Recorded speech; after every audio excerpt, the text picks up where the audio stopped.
And so, a toast to the man behind these musical innovations.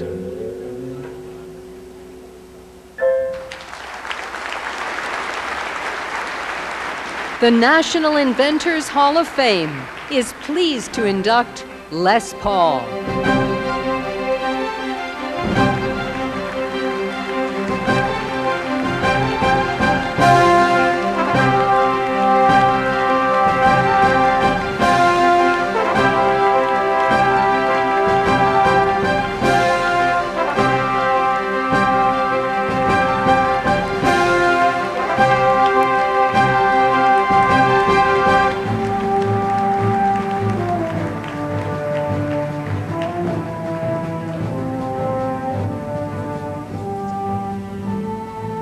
I'd like to tell you how happy I am to be here tonight on Earth.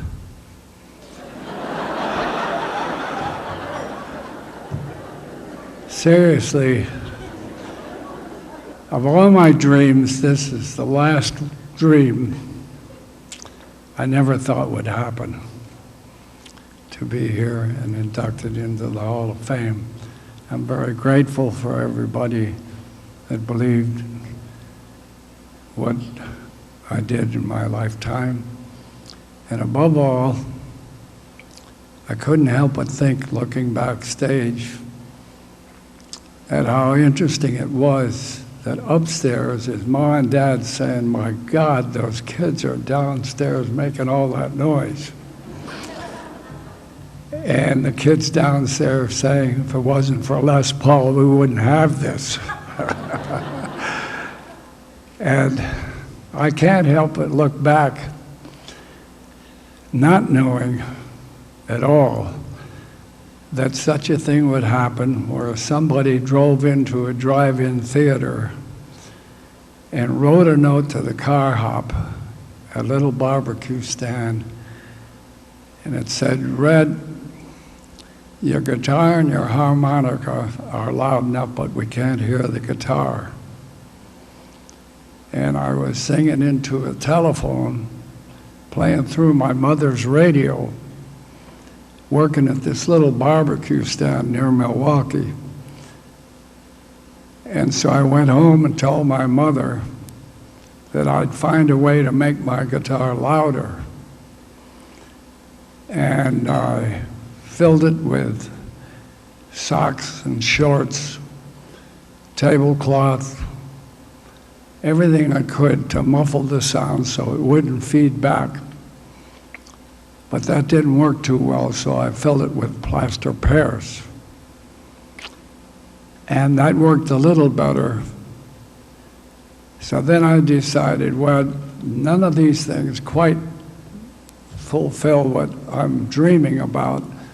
What I will do is I'll go down and take a big piece of railroad track that they removed because it was injured and string a string on it, and that for sure is going to howl or feed back into the phone, into the telephone. I did, and it was a perfect sound. It was beautiful. And I went running to my mother and I says, "Mom, I've got it. With this railroad track, I got the most beautiful sound." She said, "Lester, the day you see a cowboy on a horse playing a piece of railroad track." So I tried a different idea, and I took a piece of wood, and I tried it with the piece of wood, and it was way too dense, way too weak, too flimsy, not sturdy enough to sustain the notes. And so I knew I had a problem, that it had to be a solid piece of wood that wouldn't vibrate, couldn't be metal because it was too heavy, and Mother was right. The horse and the cowboy just wouldn't work out. And so I came up with the solid body guitar, and I took it to the largest manufacturer in the country, Gibson, handed it to them, and they said it was the character with the broomstick with the pickups on it. And they laughed at me for 10 years. And at the end of 10 years, finally I got a call from them saying, would you bring that contraption in? We'd like to look at it. And after 10 years, they decided to take a try at it and make this first solid body electric guitar. And the Gibson people, of course, from then on were very successful in making the instrument. And the one thing I wanted to tell you is that at that same time, here's where the inventing came into being so prominent, and that is that I wanted to hear what I was doing, and everybody, like my mother, my brother thought I was nuts, so that didn't count. He just says, oh, he's at it again. But my mother had belief in what I was doing, and what I wanted to do is I wanted to hear when she said, Lester, that sounds good. I had no way of hearing it. And so I took a flywheel from a Cadillac down in my dad's garage and the dental belt from my drummer, who was a dentist. And I made this contraption of an acetate recording method of recording, and that satisfied me a little bit, but I wanted to hear it better and better and better. And so along came my good friend Bing Crosby, and he said to me one day, I've got something out in front for you. And I was the person that took the first idea of the tape machine to Bing Crosby to revolutionize the whole industry into playing something besides a disc, or what few of us remember as a phonograph record. And so what happened is that Bing said, I have something out in my car for you. So I went out, and he opened the trunk, and I'm expecting Kraft cheese or Philco radio, something like that.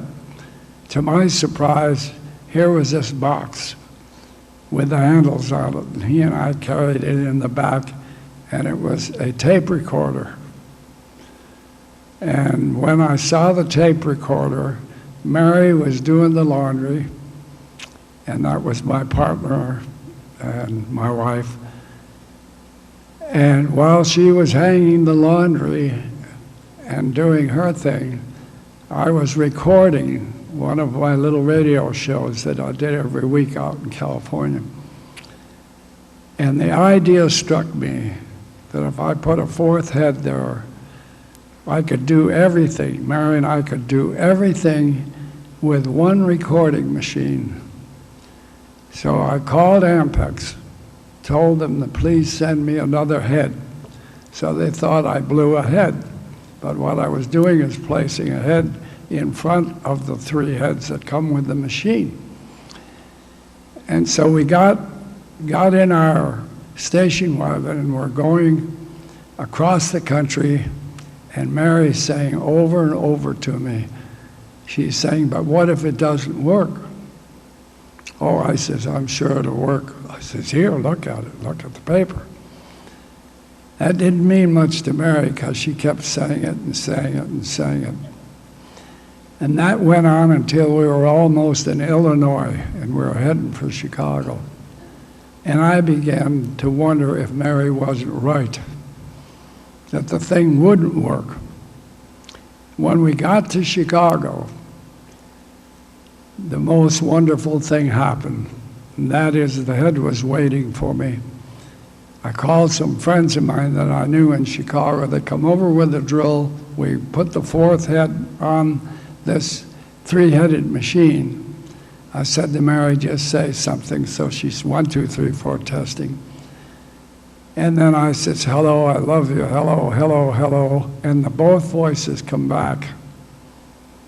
And I was walking around with a crutch at that time, coming out of an automobile accident. I threw the crutch in the air, and Mary and I were dancing around the room, and we had in front of us the very first multi-track tape machine called Sound on Sound.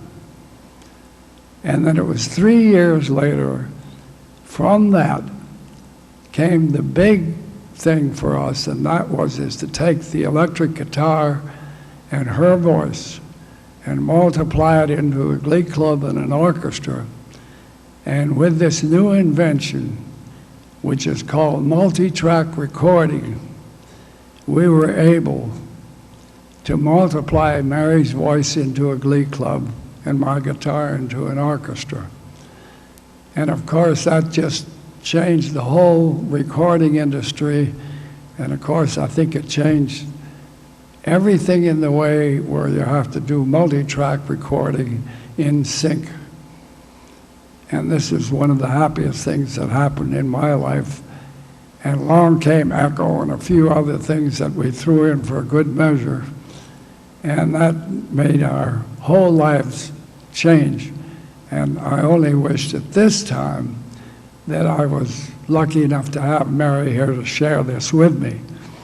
But I wish to thank all of you that made it possible for us to succeed in what we were doing. Thank you.